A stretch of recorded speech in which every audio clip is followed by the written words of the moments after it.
So आता आम्ही चाललो आहे मुरुडेश्वरला. रायडिंग झाली आमची.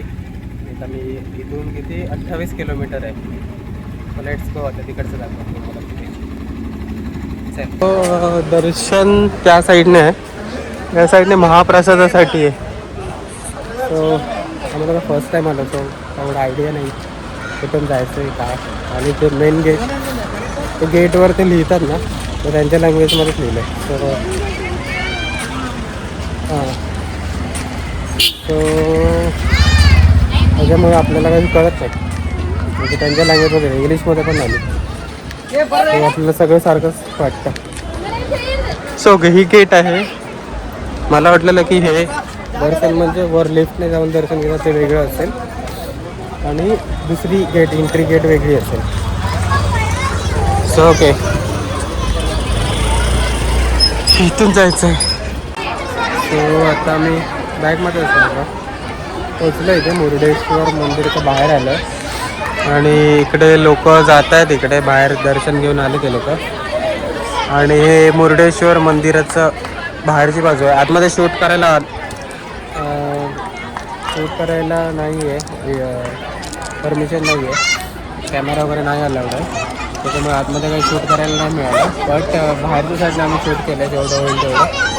हे टेम्पल आहे, म्हणजे त्याच्या आतमध्ये टेम्पल आहे पुढे. आणि हे जे आहे एंट्री गेट आहे, इथून एंट्री करायला आहे. आणि इथून वर जाऊन पण आपण दर्शन घेऊ शकतो. आता हे बंद केलं त्या लोकांनी. इथं बाहेर एंट्रीलाच 2 हत्ती आहेत तसे, आणि ते लोक फोटो वगैरे काढतात. असं आहे. खूप गर्दी आहे लोकांची, जशी जास्त नाही. सॅटर्डे, फ्रायडे, सॅटर्डे, संडे असते गर्दी. सो आहेत. आम्ही ते फोटोज वगैरे काढले. मराठी लोक पण असतात, फोटो वगैरे काढले त्यांनी. सो तुम्ही रिक्वेस्ट केली कोणाला पण, इथल्या पण लोकांना जरी रिक्वेस्ट केली हिंदीमध्ये, तर ते तुमचे फोटो काढू शकतात जर तुम्ही कपल्स वगैरे किंवा सिंगल आलात तर. सो असं काहीसं आहे हे मंदिर. छान आहे. इथे दर्शनाचं झालं. आता आम्ही निघणार आहोत.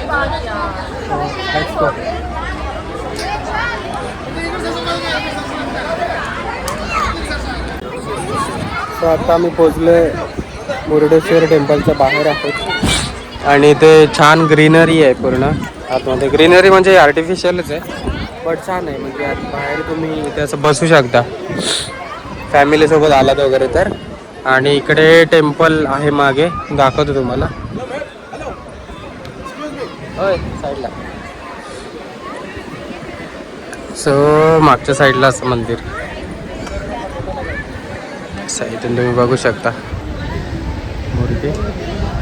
सुंदर अशी मूर्ती आहे. इथून बघू, दर्शन घेऊ शकता. आता एक काका आपल्याला झोपून फोटो काढत होते. सो आम्ही ते बघितलं. बस भारी फोटोग्राफी करायची, वेगवेगळे स्किल होते प्रत्येकाचे तिथे. छान फोटोग्राफी करतात लोक. इथून गाड्या पण येतात आतमध्ये. इकडे पण पार्किंग आहे मंदिराच्या समोर, आणि आपली गाडी इकडे आहे. आपल्याला लवकर जाऊन गाडी काढायची. आता मला दाखवतो गाडी कुठे पार्किंग केली. मंदिराच्या अगदीच समोर केले, पण पार्किंगचे काही चार्जेस वगैरे नाही आहे तिथे. इकडे टी शर्ट्स वगैरे मिळतात शॉपिंगसाठी. बघूया का तेव्हा तिथे आहेत. ओके, बरे नाहीत कपडे. तिथे जातो ना, बघूया. बॅग, पाणी घेऊया आणि काय खाताला ते घेऊया. इथे शॉप्स आहे समोर. सो टेम्पल पुन्हा एकदा बघून घ्या.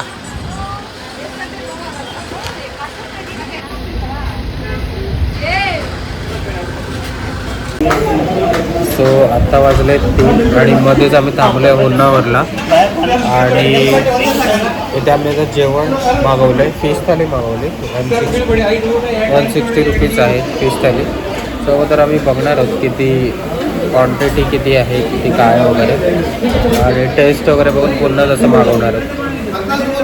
आणि कारण आम्ही बाजूच्या टेबलवर ते बघितलं आहे तर त्यांनी खूप राईस टाकला आहे. सो मे बी क्वांटिटी खूप जास्त असेल. तर आम्हाला अन्न असं वाया घालवायला नाही आवडत. त्याच्यामुळे आम्ही एक मागवली फिश थाली. बघू म्हणजे कसं काय काय त्याच्यामध्ये क्वांटिटी किती आहे ते काय त्याच्यानुसार आम्ही अजून काहीतरी वेगळं मागवू शकतो. ओके. आणि आम्ही नाश्ता भरपूर केलेला असतो त्याच्यामुळे आम्हाला थोडं लाईटच खायचं आहे. सो मला रेस्टॉरंट दाखवतो इथलं. हे हॉटेल दिली पाण्याची आणि असं आहे रेस्टॉरंट.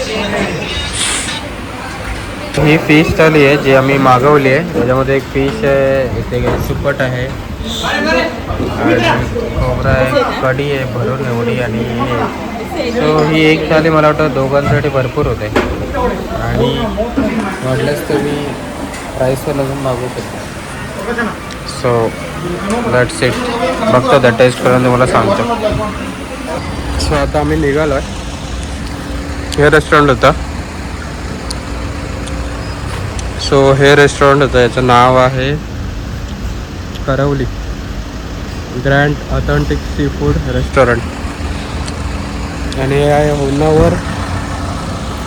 जिथे होन्नावरला जातो आपण तिथे जायचं. समोर आहे Rameswaram pure veg hotel. Okay. आणि हे कामत एक्झिक्युटिव्ह इन हा बोर्ड आहे याच्या साईडलाच आहे. याचा बोर्ड लावला आहे करवली ग्रँड म्हणून. तर नक्की व्हिजिट करा. खूप छान असं जेवण होतं इथे. सी फूड घेतलेलं आम्ही. फिश थाली आणि क्लास फिश थाली होते इथे. एक नंबर जेवण होतं. 180 रुपीजची थाली होती. त्याच्यामध्ये राईस भरपूर असतं. म्हणजे एका थालीमध्ये दोघेजण आरामात जेवू शकतात. म्हणजे पोटभर जेवू शकतात असं जेवण होतं. आणि मग वाटल्यास तुम्ही राईस तुम्हाला आवडत असेल तर राईस किंवा जी फिश करी असते ती अजून मागवू शकता. फिश पण खूप मोठा होता. बांगडा फिश ना फिश होता. आणि असं हे आहे हॉटेल. आणि आम्ही आता निघतो आहे पुढच्या प्रवासासाठी. आता आपण डायरेक्ट रूमवर जाणार त्याच्यानंतर बीचवर. So that's it. Okay bye.